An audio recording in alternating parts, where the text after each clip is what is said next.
thấy chạy lúng ghê hồn các bạn.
Rồi mắc lầy luôn các bạn.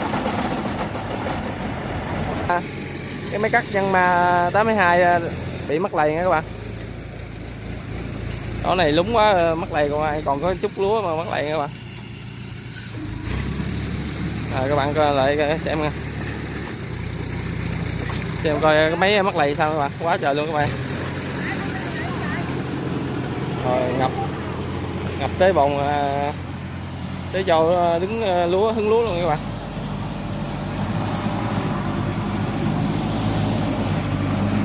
Rồi các bạn coi máy kéo đang chạy ra để kéo hộ cái máy cắt Yanmar lên nha các bạn.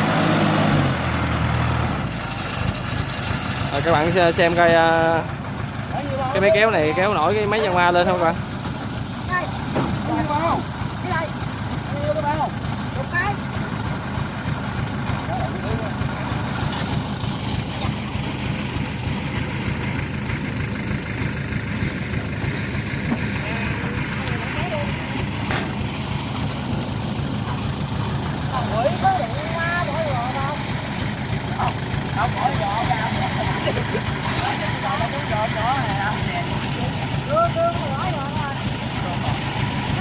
Đó, buộc dây xích vô máy kéo lên các bạn. Đây máy kéo.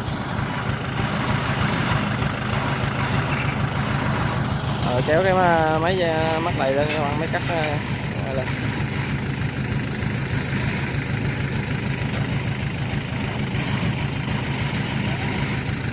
Luôn. Cái giòn lên kìa. Rồi chạy nghe các bạn.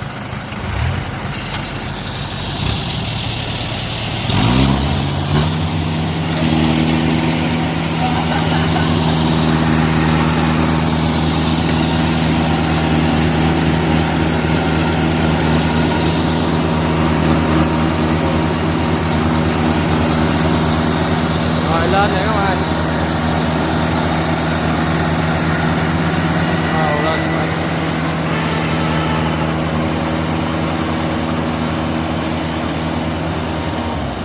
Rồi máy kéo mạnh quá các bạn. Các bạn thấy lầy nghe các bạn.